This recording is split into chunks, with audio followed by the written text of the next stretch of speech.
शरीर भारी अस्वस्थ, भयानक पीड़ा, रोग। अरे कैसे आपको बताए, गंगा किनारे की भोली बुद्धि,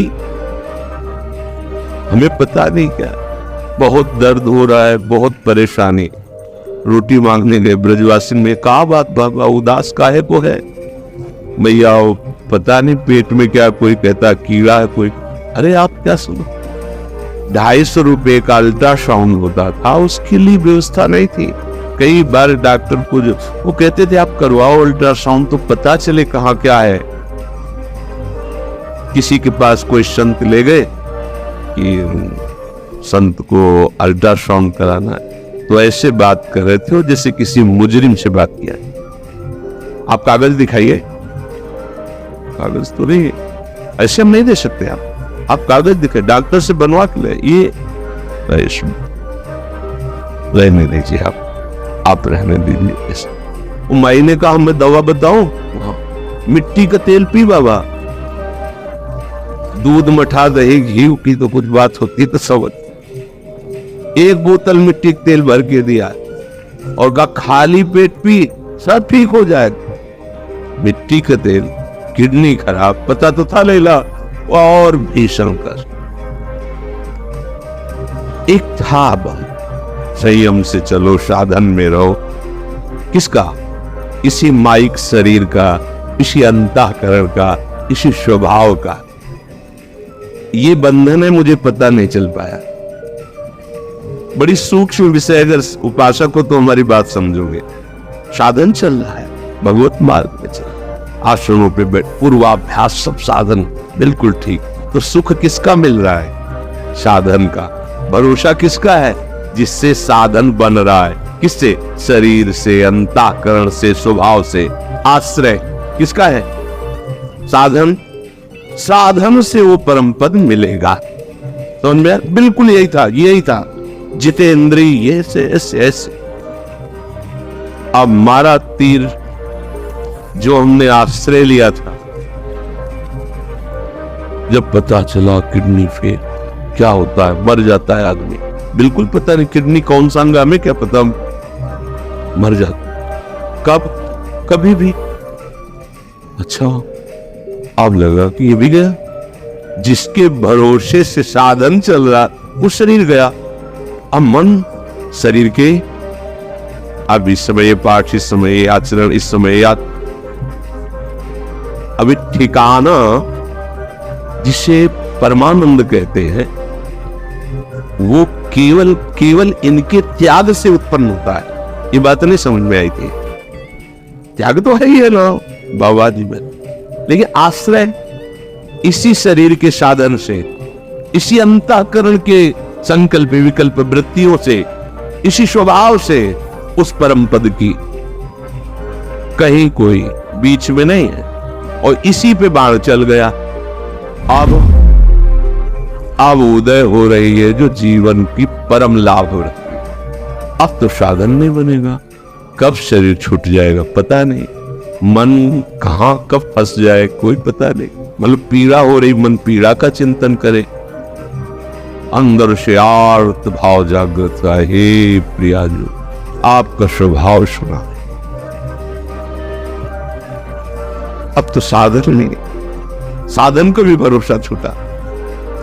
जिससे साधन बन रहा था उसका भी भरोसा छूटा। वो वृत्ति उन्होंने ही दी शरणागति की। शरणागति ऐसा नहीं कि नहीं जानते थे, शरणागति थे, पर शरणागति में जो सूक्ष्म बाधा थी,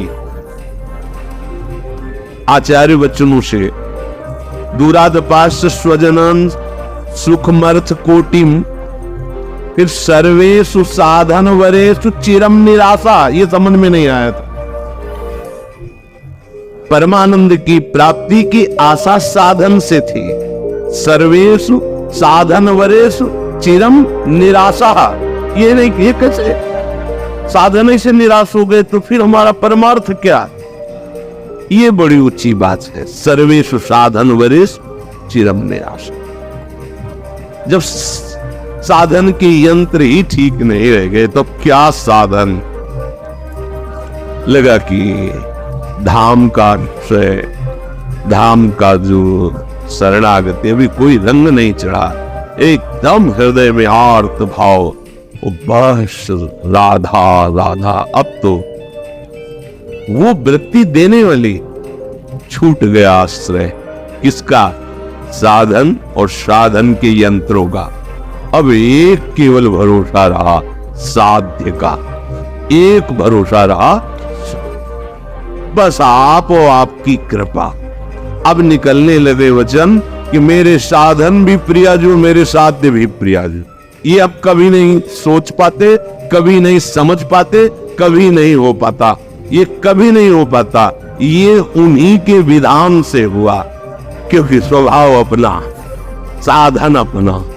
तो ये जो आचार्य चरण बोले सर्वेषु साधन वरिष्ठ चिरम निराशा, ये बात कभी नहीं है, ये उनकी कृपा से जब ये बात आई तो फिर बात की बात प्रकाशित हो, उन्हीं की कृपा। बस अब नरक स्वर्ग अपवर्ग आस नहीं त्रास, न जीने की आस, न मरने की आस, न गति न दुर्गति, कोई प्रश्न नहीं, कोई समाधान चाहने की इच्छा नहीं। इसे कहते हैं आश्रय। ये जो चर्चा की ना, ये छाती की चर्चा इसीलिए हृदय की कि आप प्रमाण से समझ जाएंगे। अगर इसे सत्संग में आप हृदय से समझ जाओ तो प्रतिकूलता की जरूरत नहीं। पर क्या होता है कि सुन के समझना थोड़ा मुश्किल पड़ता है और परिस्थिति समझा देती है। अब बस एक ही भरोसा बचा कि हे हरि जैसे देशों में तेरो, बस अब देख लो। बोले इसीलिए तो ये सब किया था कि तुम केवल मेरे हो जा।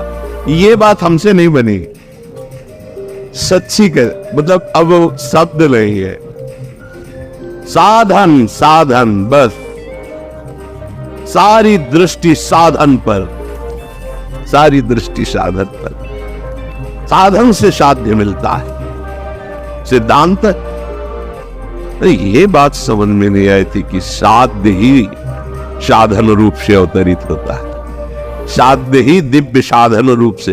वो साधन पढ़ने लिखने से नहीं आता, वो उनकी शरणागति से उदय होता है।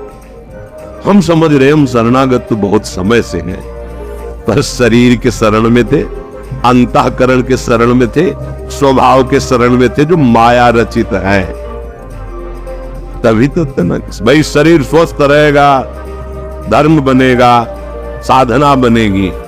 शरीर गया, क्या रह गया? अगर शरीर अस्वस्थ है तो हम भगवत प्राप्ति की योग्य नहीं है क्या? हमारा मन हमारा साथ नहीं दे रहा, तुम भगवत प्राप्ति की योग्य नहीं है। हमारा स्वभाव, हम भगवत प्राप्ति की योग्य नहीं। नहीं, बने रहो तुम, अस्वस्थ बने रहो, मन तुम्हें जो मनावे सो कर, स्वभाव तेरा जैसा हो, चिंता मत कर, आश्रय ले ले, भरोसा ले ले। ये बात जो कह रहे सापराधेश्च, भले कैसी भी वृत्ति हो, कैसी भी स्थिति हो, आश्रय। पर वो तभी होता है जब सब दरवाजे में ठोकर मार दी जाती है। किसी काम का नहीं, तुम कोई प्यार, ये प्यार लाडली जो कहते, यहां अनुभव की बात कह रहा हूं। यहां वो परिस्थिति आपने नहीं देखी, वो समय आपने नहीं देखा, इसलिए आपको ये समय देखकर लग रहा है ना कि प्रवचन है। प्रवचन नहीं, हृदय की एक एक वृत्ति का निरीक्षण परीक्षण करके बोल रहे हैं। तब ये अहंकार, ये देह भाव की साधना तब ये ऐसे हुई कि बस अब समझ गए, अब कुछ नहीं बनने वाला। वहीं से बनना प्रारंभ हुआ। एक उदासी छाई रहती थी, ऐसे हम प्रसन्न नहीं रहते थे, ऐसा ना समझो।